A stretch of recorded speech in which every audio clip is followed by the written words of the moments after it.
welcome back to another episode of Single Mama Minimal Drama. It is me, your host, Kendra, and today I have one of my very best friends with me. Her name is Callie. Hi, guys.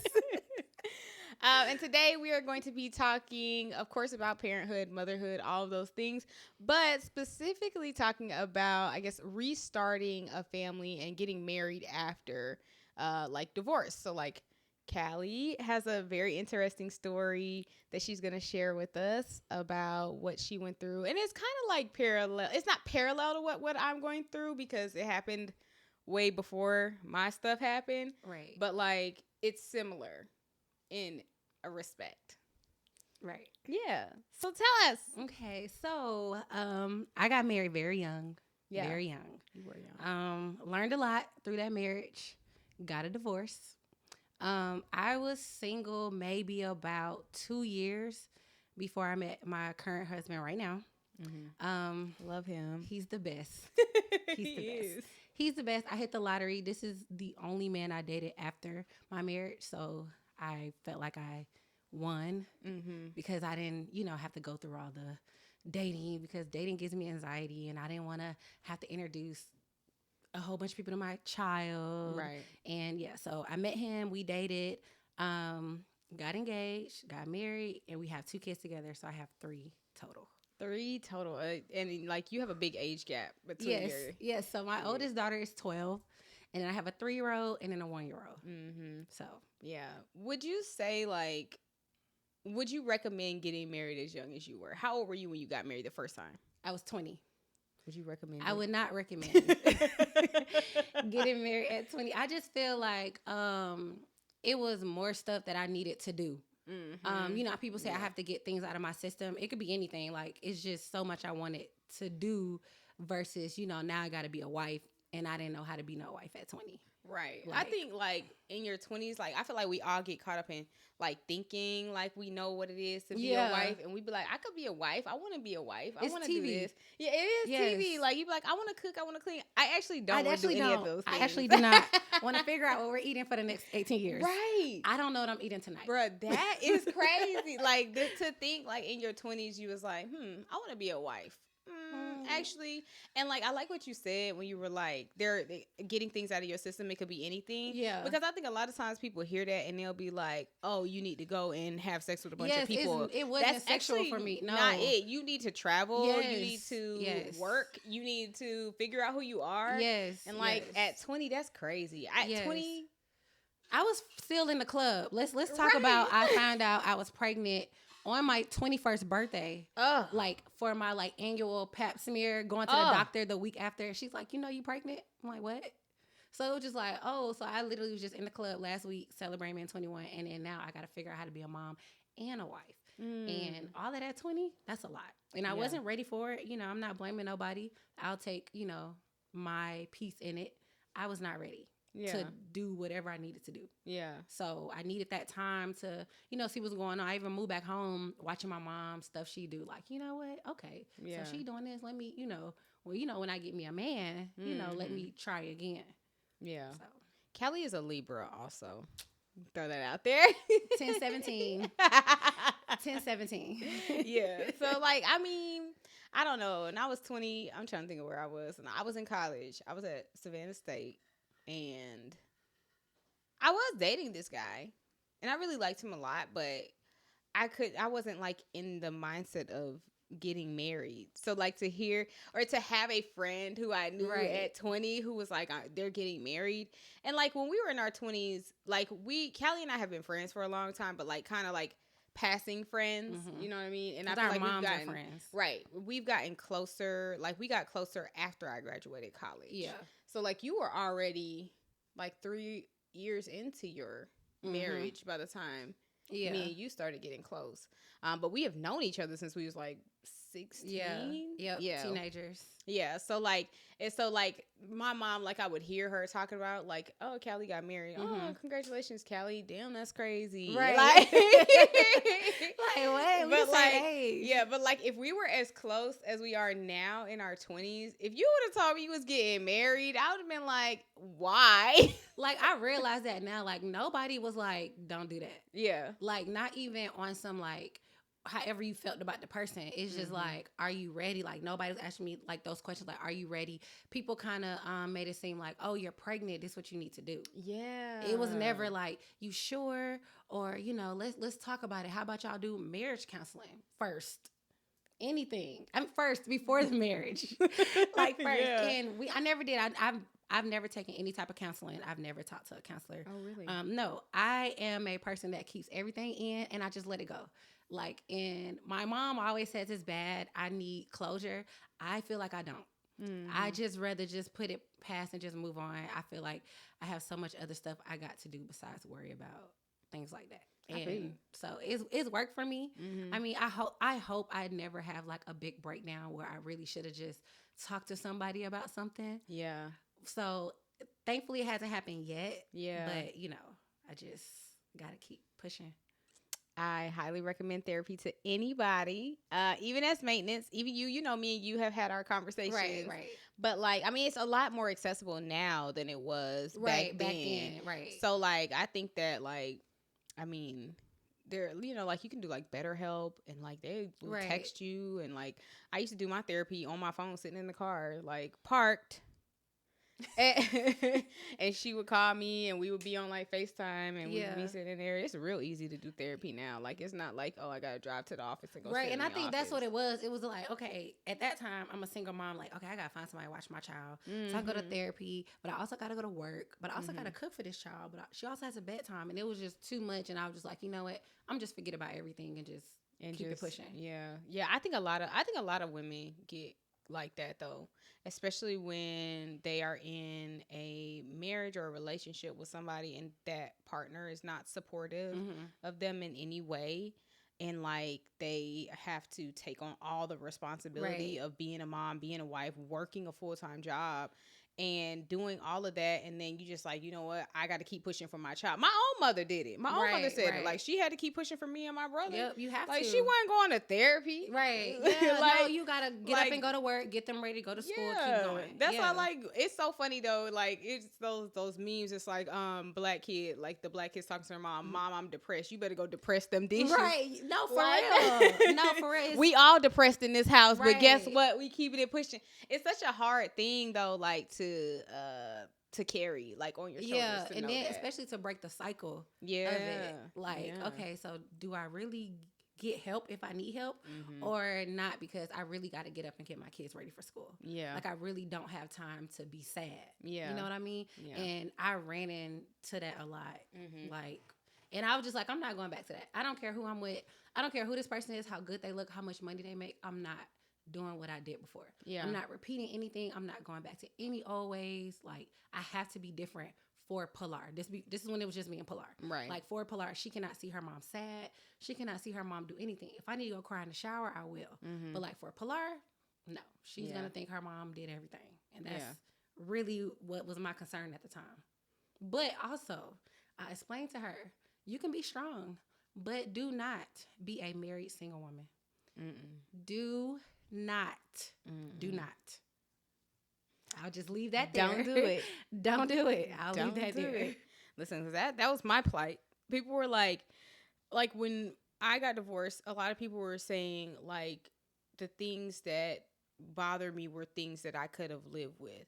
And, like, you're not about to tell me what I can and can't live with, number one. That's if you're not living it. Right, if you're not living it and you've never lived that. Right. Like, first of all, you're single. You're not going to tell me what I can live with, because there are some things that you just don't understand the weight of. If you, like, and this is not a knock to people who don't have kids, but, like, if you don't have kids, you don't understand the weight of taking care of kids full just time. Unless you have to be in that role, like you're a child's guardian or something like that. But if you're, like, somebody who gets to see kids on the weekend and see kids during fun times, you don't know about them low times, and you don't know about them times when you low, and you like, damn, I'm living in the house with somebody, and they ain't really at home like that, and I'm the one doing all the driving the kids to practice, driving them to their games. I'm the one doing all the dinner at night, trying to figure out what we gonna eat. What else? I'm the one working. I'm also working a full-time job, and for me, with other people's kids all day. Yes, and coming home and dealing with my child. And dealing with my kids. like, you know what I'm saying? Paying for childcare, like. That childcare coming out the check is a different type of hurt. Yeah. And it's like, and it's heavy, dog. It's a heavy weight to carry. And I think people just don't be understanding that. They be like, well, you married. But that don't mean that man at home. It's a partnership. It is. You just got to be partners. It has to be a partnership. It cannot be like, I mean, like, and I understand, like, people be like, well, sometimes, it's 60-40. It's not always 50-50. I get it. It's not always 50-50, but if I'm asking you actively, like, come on, I need you to help me do this, and you can't do that because you feel like what you're doing is more important than your family, then I'm cool with walking away. I can't live with that because I can't live with that. I just can't tiring. Live with that. It's tiring. It is. You get to a point where you like, okay, you know what? I'll just do it by myself. Mm-hmm. Like, you might as well not even have a grown person there. Mm-hmm. You like, okay, well, if I'm doing all this, I'm working, I'm also paying bills, I'm doing all this for the kids by myself, then I could just do it. Then I could just do it literally by myself. Stress. I'd rather struggle with doing what I need to do versus struggle and be stressed. Right. Because eventually you come out of the struggle. Right. Stress gets hard to come out of, especially if it just keeps piling on every day. It's like, okay, so when is this over? Mm-hmm. But struggle is like, okay, let me apply for this job. Oh, I got promoted. Okay, you come out of the struggle a little bit. You work a little bit harder to do a little bit better. Right. But like that stress every day coming home and seeing somebody sitting on that couch. Bro, coming home to nobody being there. Nobody. Like, that part. And you like, dang. Like, I just knew this time you was going to be here, but it's come home. It's like, oh, okay. Never mind. Yeah, and it's just like I could come home with the kids. I gotta come home after all the practice, after the whole day. I gotta get them in the shower, get them fed, get them in the bed, and then you gonna come home at what, like 10:30, 11 o'clock, and be trying to touch me, and wonder why I'm tired. Oh, I'm definitely asleep. Definitely sleep. Stop. Definitely done ate, took a shower, and going to bed. Yeah, like I'm tired. Yes, my energy is spent. Yes, that's like, and I think especially getting married young. Like, I was 26 when I got married, so technically my prefrontal cortex had fully developed at that point. But I will say, like, it is still young to get married in your 20s. I feel like for some people it works. Yeah, right. It really works for some people. But they, like, I guess they have a different. I feel like they both had the vision in their head. Yeah, it's the partnership. They both like. Okay, so now I'm a stay-at-home mom, so I don't work. Right. My husband works. My man has 2 jobs. He does not, for the record. Does not. But so I'm a stay-at-home mom, and I get a lot of hate about being a stay-at-home mom. I get, oh, no man could ever do me like that. And in my head, I'm like, do me like what? How am I being done? Because I don't want for anything. Like, my kids are good. Like, I pretty much go where I want to go, do what I want to do. Anytime I want to do it. Like, it's not a big deal. Right. My husband's the only one at work. He works about 12 hours a day, still comes home, play with the kids. He does the bath time. I don't even touch the kids when it comes time to get them ready, because he's like, okay, you've been with them all day, let me just do this. Yeah. And I get a lot of hate people, oh, I could never, let a man keep me in the house. And I'm just like, y'all got to get off social media. That's not real. Right. That's not real. That lifestyle is not real. No. I'm not kept in no house. I really would prefer to be at home all day. Like, you can ask Kendra. Yeah. I will be at home. Ask me. Right. Kendra used to call me like, your location say you've been at home for the last 3 days. Yeah, I know. It's like, I like being at home. Like, I'm good. And it started during COVID. So I got pregnant during COVID. Of course, we wasn't going to send the baby to daycare. So it was like, okay, just stay home. Then we had Zara. So then I renewed my stay-at-home mom contract. I renewed my stay-at-home mom contract for another 4 years. Yeah. But it's going good. Like, I enjoy being able to be at home with my kids, honestly. Like, I feel like it's the best for them.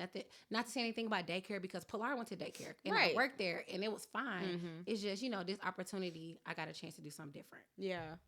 Yeah. And that's good. I mean, I think it works for... Like, it definitely works for you. Right. There are some women are like, they just wouldn't want to stay at home. Right. And because it's a different kind of, like, stress. That's like another episode. It's a different kind of stress to stay at home. It is. Than it is to like work. They both have stresses there. Yeah.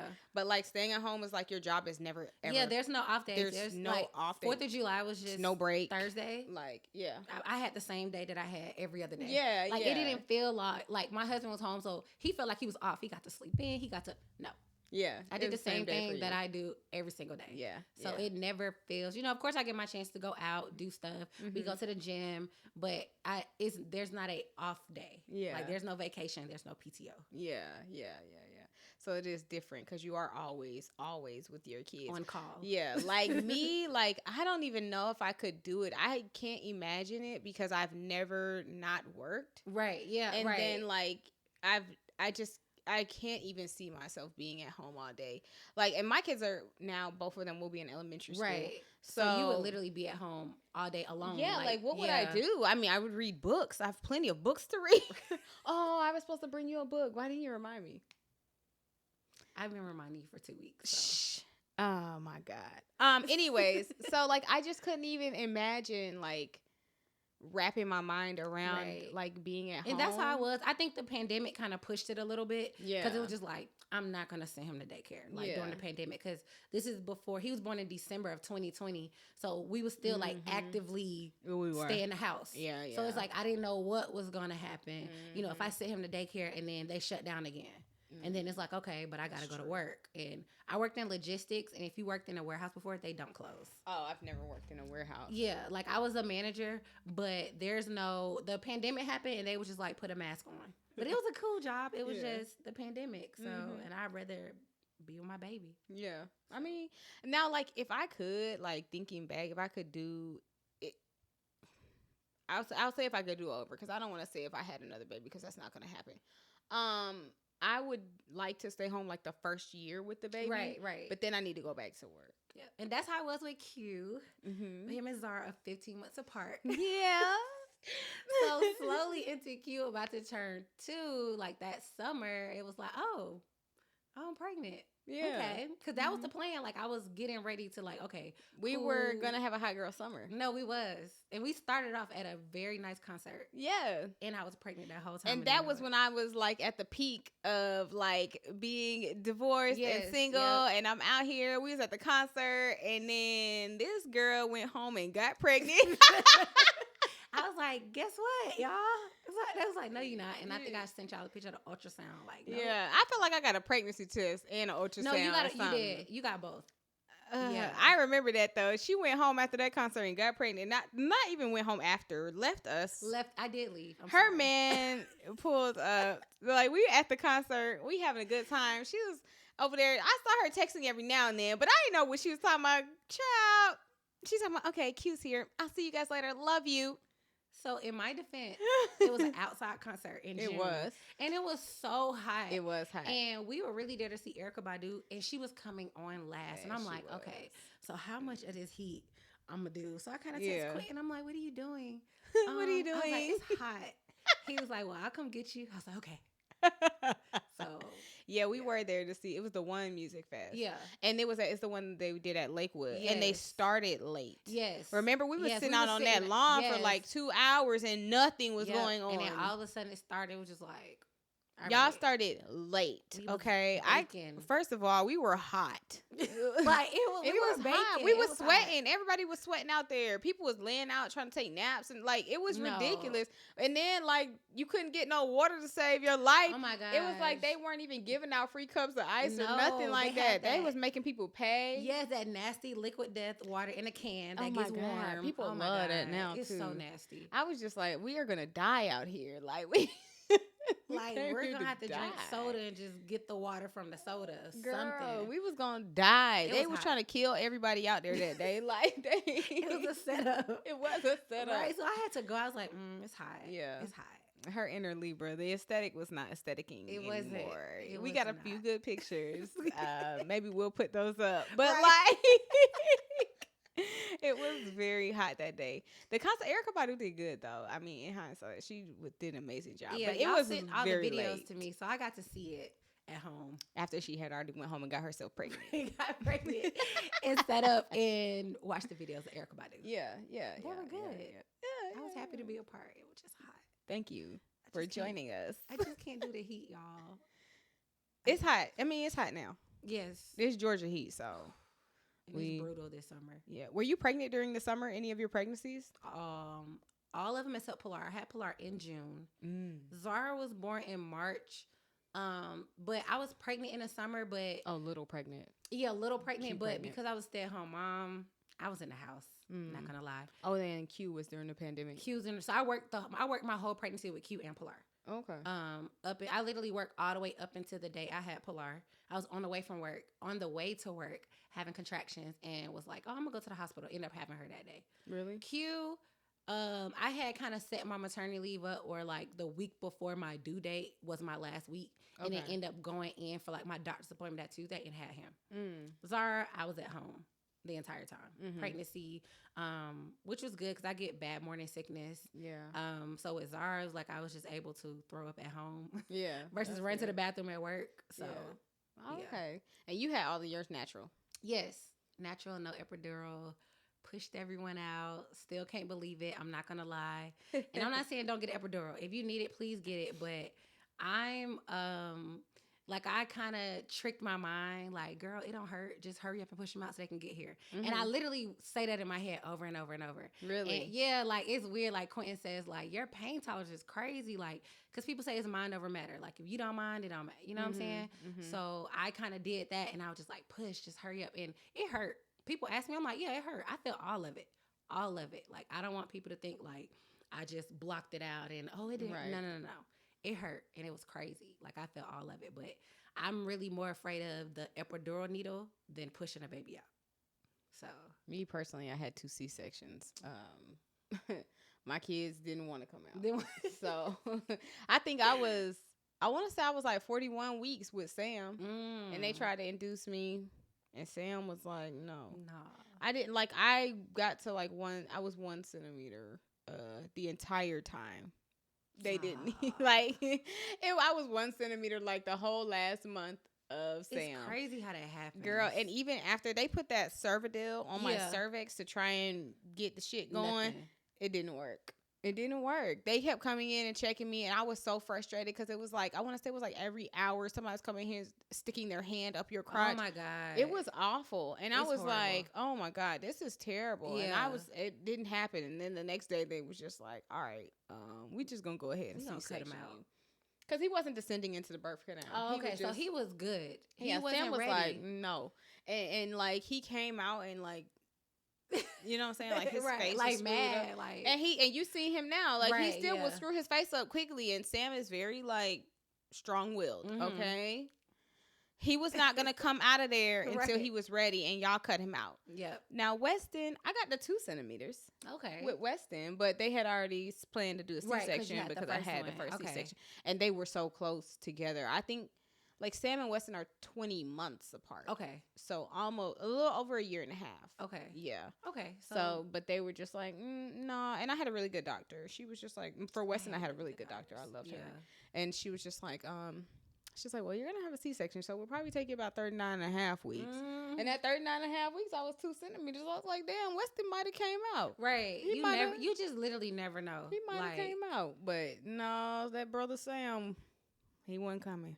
That's crazy. Like, Zara didn't want to come. I was just having bad contractions. So my doctor was just like, Zara ended up getting induced. And because Zara was getting so big, so I'm measuring like 2 weeks ahead of time. She was so big. Weston and was like that. Yeah, and I was in so much pain. And I'm just like, all right. Like, I got to 40 weeks. I was like, all right.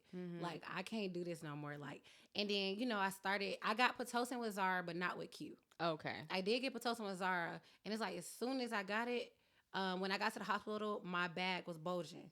She was like, oh, she's ready to come now. Oh. I was like, oh. So I'm like, she was like, if I didn't get induced today, my water would have probably broke at home, and I would have had Zara today anyway. Oh, okay. So she came early. Yeah. Q-Tank came on time. Pilar came at 31 weeks. Oh, she came early. Yeah, so she came early, which kind of scared me, my first baby, 21. And I'm like, And then she had to do the NICU overnight. So that was already a lot. That's back when like stealing babies was real popular. And I was just like, all right, like where's she at? Yeah. But they're all good. Yeah. Everyone's good. Everyone's good. We're all good. Right. Everyone's good. Yeah. Weston measured big from the first day that I found out I was pregnant. Well, from the first ultrasound when I found out I was pregnant, when they really checked in there and it was like, oh yeah, he's in here. He's kind of big. Right. It's like, oh, he is. And then he came out 9 pounds, 5 ounces. So Zara was 8'2". Yeah. Pilar was 5 pounds. So she was little. And Q was 6 pounds. Oh, okay. So I had, my 2 first babies were small, and then Zara was just like, no. Massive. Right. And even now. Yeah. She is. She's like, okay, girl. Yeah, so. She a big girl. And not even like unhealthy big, but like she just like she got little thick legs and she's kind of tall. Right. And like, so I've already like she's already like 97 percentile in height. Yeah. Okay, so that's how I was. My mom said I've been tall my whole life. Started off tall, gonna end tall. And Zara's already looking just to be a tall girl already. Oh so yeah, because you're just tall friend. That. Yeah, right. For sure. Definitely the stallion friend. Yeah, because like you had posted to me the other day. It was like the stallion friend. It was like this really tall girl, and then it was like the short friend. I was dying laughing because I was like, if that's not me and Callie, will we be in the gym? Like, yeah, I don't have no tall friend. I am the tall friend. Yeah, you are the tall friend. All of my friends are taller than me except for one. What's taller than you, Kendra? Excuse me. They're all taller than me except for one. No, 2. Cherish isn't taller than me. I got 2 friends that's shorter than me. Cherish and Courtney. Courtney's only like 4'10". Ooh, yeah. Yeah, she's shorter than me. Yes. Yeah. And then Cherish. Cherish is 14 also? Oh. Yeah. Gosh. You got to be shorter than 5 foot to be shorter than me. Everyone else is taller than me. Oh my God. Right. I'm like, who is? But yeah. Yeah, like Debbie is taller than me. Oh, I guess so. Kai. Yeah, because I feel like Kai, she feels tall to me. Like, she's Kai is tall. Kai is yeah. definitely like 5'7" or 5'8". She definitely 5'7" or 5'8". Yeah, Kai is tall, which is crazy because her mom's not that tall. No, I'm thinking about yeah, totally random. Anyways, right. So makes you think about it. Yeah. But like my kids, they always said Sam was gonna be tall and Weston was gonna be tall. But I mean, now that I feel like they kind of getting like average. Like Sam is averaging out to me. But Weston is still on the taller side for his age. I did not think Weston was 5. Oh, really? No, Weston's People tall. always say that. Yeah, though. my mom asked me, and I was like, "No, Mom, I think he's about to go to kindergarten." She was like, "Really?" I'm like, "Yeah." I think it's his Weston's late birthday that makes him taller. I don't know. I don't know. If that doesn't make sense. I mean, I have a late birthday, so I can. So maybe we're taller because our birthdays are late. I have no idea, but like Weston, he doesn't seem tall to me because I always see him in comparison to Sam. But then when I see him with other kids his age, I'm like, oh, he looks like a dinosaur. Yeah. Like, what is going on with him? Yes. Like, he looks like one. He will act like one. Like, but it's just so it's just like weird because he doesn't seem tall to me. Yeah, right. You see him every day. Yeah. That's how I felt about Q. Q doesn't seem tiny. Yeah. Until he went to school, and I was like, oh, he's small. Yeah. Like, okay. Yeah. So yeah, that's my tiny. It's my tiny kid. He is a tiny kid because Zara about his size. At this point, she's almost his weight. Yeah. Almost his height too. Yes. Like, she's probably gonna be bigger than him. Yeah. But I was bigger than my brother until about his junior year, and my brother's 6'6" now. Yeah. So you just never know. That's true. My brother is bigger than me, and people seem to think I'm the younger sibling. Like, height does not mean right. That doesn't mean that older. I'm younger. No, not at all. I'm definitely the oldest. I came out first, a whole 2 years ahead of him, and just because I'm not taller than him doesn't mean I'm not older than him. So there's that. Right. That's my disclaimer. Let's talk about getting married afterwards. How did that work? Like, how did you merge the family? Because he didn't have kids. No, but you did. You had Pilar. Quincy didn't have no kids, and it's crazy because I said if I got in a relationship again, I wanted someone with no kids. And I know that sounds crazy because I had a child, but like, I'm different. Like, I'm very cool, very calm. And I didn't want to be with nobody that had like some crazy ex or baby mom. I didn't want to deal with that. Mm-hmm. So when I first met Quentin, we had mutual friends, and we went to like a cookout. Okay. And we kind of, oh, hey, because that's back when people used to make party invitations on Facebook. We just make the big group, add everybody in the group. Oh, yeah. So that's how I met him, through stuff like that. I was like, oh, okay. I was already crushing on him. I just never talked to him. Yeah. And I was like, oh, Quentin's going. Okay, cool. So we saw him, and when I saw him at the cookout, we just said like, hey, how you doing? Nothing crazy. Left. Never talked to him again. And then my friend Amber, she was like, guess who asked about you? She's like, Quentin. Okay. So he sent me a message on Facebook. He went in my DMs. I never replied to DMs. I replied to his. And we exchanged numbers, and he asked me on a date. Went on a date. So he already knew I had a child. So I didn't have to be like, oh, just let you know I got a kid. Yeah. He already knew I had a child. And we had that conversation. I want to say one of our first conversations, like, hey, I know you want to go out on a date. I don't know what this is going to be, but I have a child. So if anything, I'm letting you know. Like, basically, I'm a package deal. Right. He's like, okay, I already knew that. No problem. Me and Quentin dated maybe 4 months. Okay. And I think I was just like, you want to meet my daughter? And he was just like, yeah, acting cool. And then now later that we're together, he told me he was so nervous. Like, I had went to go pick her up because she was with her dad's mom, her Gigi. And he was like, the whole time he was just nervous. Like, what do I say? What do I say? Yeah. And Pilar comes in. She's 3 at the time, 3.5, almost 4. And she draws him a picture, just like on some kid stuff, nothing crazy. Like, oh, here's your picture. And we all eat dinner together. So that's how we first met. And then I think from then on, like when we would do stuff on the weekend, I would just bring her. Yeah. I didn't really, find a babysitter unless it was like a one-on-one date or she was at her dad's house. We would just bring her. And then we just all, always hung out. It was always the 3 of us. And then maybe like 3 years into our relationship, we moved into each other. And it was cool. I was nervous because I knew Quentin had never been around kids. I didn't know how he would react. He's always been around Pilar with me, for some hours, not like an overnight thing. But he did fine. Like, he was picking her up from school. Yeah. I would get off after him. He was helping with homework. Like, I was shocked because this is somebody who, didn't know what to do, didn't really have an example. My husband's from Americas. His dad lived in Americas, so he wasn't raised by him. Yeah. So he didn't really have, nobody to look at to do that. It was just him and his mom. So it ended up being good. Like, my parents even loved him. My dad, and if you know my dad don't like nobody. My brother, him and my brother talk cars all day. Oh. They're both mechanics. You know what I'm saying? I bet they vibe like crazy. Yeah, so it was like everything was just adding up, and I was just like, maybe this is it. Quentin wasn't, he wasn't pressuring moving together. He was just like, we good. So we moved in with each other, and it's been good. Like I have no complaints. Yeah. Not even on some because I don't want to tell my business. Like, he's really just a good person. Like, he breath is a good of fresh dude. air. Yeah. Like you've been around him, you've known him the entire time I've been dating him, telling you everything about him. Like, I really have no complaints. Like, I just feel so blessed because I didn't know what. I just assumed I was going to be single mom. Yeah. It's going to be me and Pilar. Yeah. And I was okay with that. Yeah. But, of course, if I had opportunity to do something, like, so I'm just glad that it was him. I mean, I feel like you did a good job there of setting your intention, like, and knowing what you wanted. Like, and what you didn't want. Because you know what you want, you know what you don't want. Right. So you ain't willing to put up with nothing else anyway. Yeah. Like, I feel like I'm in a weird place, but, like, I definitely know what you mean about not wanting to live with no man. Right. After you live with them. Because it's like, now I just be like, I spend the night or, like, I'll come over, but I want my space. I'm going to go home. Yeah, I'm going to go home. And we going to be okay, but I'm going to go home. Right. And then, like, to your other point, like, about being like, you know what, I think I'm just cool with being a single mom. Right, like, yeah. I'm cool with that, too. Cause, like, and, like, you see, you know me, like, you see, I'll go places. Right. I'll go to other states on y'all and be out here by myself. And people be like, damn, she really going by herself. When those kids go with their daddy, it's my time to shine, okay?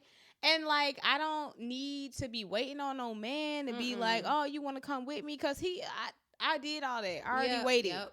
So, like, any man that ever decide they going to be in my life, either you going to get with it or you going to get lost. Because I'm going to go whether you going or not. Like, I want to do what I want to do. And I'm not going to let anybody stop me. Right. No, and I feel like, as you should, if I was in that situation, I would too. Yeah.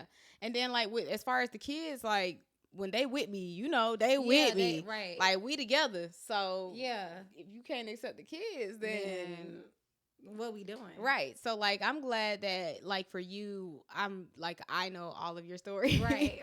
So for me, like for you, I was so happy that you found a man like Quentin because he was such a good dude. And like still is to this day, like takes care of his family, like keeps my girl at the house. Even he would throw some meat on the grill, you know what I'm saying? He's a good guy. And like I feel like after everything that had transpired, like you really deserved that. Yeah. So, you know, I say that to you all the time. Thank you. Because you're welcome. It was times where I was just like, man, like, you know, what I'm gonna do? Like, what's gonna happen next? And like I really just didn't know. And like nobody wants to be a single mom. Right. You know what I'm saying? That's it was never in the cards for me. Right. To literally be like, oh okay, I'm cool. Like, no. Right. Because I didn't have the baby by myself. Did not. So I didn't expect to be by myself. Right. But, you know, things happen and we just, you know, we just gotta keep it pushing. We do. Yeah, nobody really wants. They don't sign up to be single moms, except for in movies. Like, you know, they want to get in vitro, and then like in the movies, in real life, like you pick somebody and you think that's gonna be your partner, and you have a baby with them, and then things just don't always work out. And like, there's nothing wrong with things not working out, but like your job as a parent is to provide the best life that you can for your kids. And like to do what you have to do for those kids. And like a lot of times I think in some respect we have to let go of that ideas that like our kids owe us anything. Like our kids don't owe us anything. We owe them everything though, because we brought them here. Exactly. Like they ain't asked to be here. We was like, oh, I'm gonna lay down and I'm gonna have fun. And here they are. And here the kids. Like so like we owe our kids all of that to be able to give them a better life than what we had, or to be able to like show them better. And for me personally, when it comes to thinking about being with a man, I don't want to be with a man who can't love me in the way that my kids need to see me being loved. And that's my biggest thing for Pilar. I'm like, she has to see her mom happy. Yeah. Like, because Pilar has seen me not happy so many times, and that killed me as a mom, because it got to the point where I couldn't hide it no more. Yeah. Like, if I'm in the bathroom busting out crying, you walk in, like, what can I do? Right. I can't, and at the time, she was too young for me to explain to her, you know, what's going on. Even now, I don't really do too much, but, you know, if she asks me something about her dad, I'll try my best to answer, but I would just prefer not to. Yeah, of course. Maybe when she get older. Yeah. But right now, she's fine. I feel like right now, mentally, she's healthy, and I don't want to ruin that. Yeah. And some of the things, like, when you are talking about, like, dealing with that other parent, like, I feel like there are just some things you have to let your kids learn as they grow about that parent. Like, because if you tell them at whatever age they're at, they're gonna be like, no, you're not telling the truth. Or like, you know what I'm saying, like they might resent you for saying something like that about their other parent, especially if they view that parent, like if they have that parent on a pedestal. And it's something that they just have to learn. And like, you as a parent, you know you just gonna be there for them when they find out. And I'm gonna be here for you. And when they ask you why you never told me, you tell them, I didn't tell you because it was something that you had to learn. That's where I'm at now. I'm like, you know what, Pilar's 12. She's about to get older. Yeah. She's about to find out a lot of different stuff. So I'm gonna let her do it that way. I'm not gonna, talk bad about the other parent. Cause why?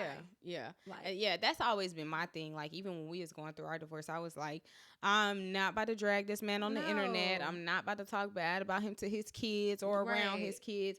Like, I do my best to keep all of that separate, which, like, it's funny because, like, Sam loves his dad. Yeah, he does. Like, his dad can't do no wrong in his eyes, like, whatever. And I feel like it's funny for me to see Sam that way and hear him talk about his dad that way, just because like there are some specific instances when we were married, when Sam was still a little baby, that I remember Sam reacting differently to some things. But now that he's older, it's just like, my dad, he's this awesome person. His dad is a good person, disclaimer, but like it's just like there are some things that he'll learn about his dad as he gets older, and there are some things that Sam will learn about me as he gets older too, and he'll be like, damn, these are like, it's like they learn that your parents are people. Right, exactly. Like, it's just like, my mama messed up. Oh, my dad messed up. Oh, yeah. Everybody messed up. Yeah. Yep. But like right now, in Sam's eyes, I mess up all the time. Girl. Like, I mess up all the time in Sam's eyes. But, like, it's just funny because I feel like I kind of, in a way, I orchestrated it or curated it so that Sam thinks that way because I never have said anything. We're protecting them, which is, and I even said that to my mom. I was like, I feel like I'm protecting her dad. Like, but why? Yeah. You know, but it's because, you know, they're kids. Like, Pilar's a daddy's girl. She love her dad. She always want to be with him. And that's cool. Like, I want you to be like that. I want you to be a happy child like that. Now, if you get disappointed within this daddy girl role that you're trying to be in, then of course I'll be there for you. But like, I told her, I was like, well, I always tell her, well, ask your dad. Like, I can't, because some things I can't answer. I can't answer, oh, you know, why didn't I go here this weekend? You got to ask him. And now that she's older, I'm big on that. Ask your dad. Yeah. Because I'm not, you really don't want to hear what I'm going to say. Yeah. So ask him so you can get the truth. Right. And so you can get at least you can get his explanation. Yeah, his explanation. And it might be a good one. I don't know. I was like, you have to ask him in order to... You have to ask. You have to ask. That's where I leave it. You have to ask. We just don't leave it there because don't ask me. Please don't. Please don't. Please don't. And don't ask me either. Right. So they just learn that their parents are parents as they get older. And I mean, like, it's just funny because I never, like, when I was growing up, I remember my dad would try and say stuff to me and my brother about our mom to like make her the villain in our eyes, but I never could see her as the villain. Right. And even now I still don't, because I mean, I grew up and I seen that like she's a person and maybe she did some things differently, but I honestly feel like my mom did the best job she could do because you wasn't worth a damn. Right. Exactly. Like like, and so like watching, like looking back at all the things, and like my mom gave us a great like childhood. We traveled, we had parties, we spent time with our family, we had like a great childhood. We was in Girl Scouts, Boy Scouts, like I played softball for 13 years, like so it's like we did all of that stuff. She did everything she was supposed to do. Yeah, but she also did like what I told you earlier, like she was just like, I'm just gonna have to suck it up and be a mom. Like shit, she was at work all the damn time. Yeah, right. Like, and that's the one thing I like about now. Like, I miss so much of Pilar's school stuff, but now I'm just like, oh, what you got this weekend? What's going on? I'm able to do it now because that was me always at work. Yeah, always. Yeah. See, and like I'm at work all the time, but now I've set it up where I can be at work with my kids. And you have to. But a part of being a mom, like, that's why when Pilar went to childcare, she came to the center I was at. Yeah. Like, there was no other way that was going to happen. Yeah. Sam was at school with me since he was baby. We've been at school together. And Weston was, and both of them, a brief moment during the pandemic, they went to another child care center because our school wasn't open back up to kids yet. It was just open to teachers. Okay. But we had to go to work. So you had to send them somewhere. Woo! It was the ghetto. It was very hard. And Weston has done some time, though, at other child care centers without me because since he was from a 2-year-old, all the way up to pre-K, Weston was without me. I was up the street from him both times, but he was not at the same school as me. But yeah, girl. So that's it. So it can be done. It can. You can get married again. You can. If that's what you want to do. Right. Do you have any closing words for the people? I'm a real, put everything behind you, but y'all, if y'all got to talk to somebody, talk to somebody. Because I probably need to. I don't want to. And there's the difference. And Kendra knows this. Kendra knows that. But y'all talk to somebody and clear your head out for this next man that's coming, because he's coming. Mm-hmm. He's going to be a good one. I promise. She talking to me. Gonna be very good. You're going to be so appreciative. He's going to be everything you need. Just sometimes you got to take a moment and take a deep breath and slow down a little bit and don't backtrack. Look at me. That's my number one rule. Kendra knows we don't backtrack. Not Micah nodding in the back. First of all, we don't. We do not backtrack, and it's okay. Sometimes we need something brand new. We need brand new things to show us brand new stuff. Because if you backtrack, you're gonna see the same stuff, and that's all. Amen, brother.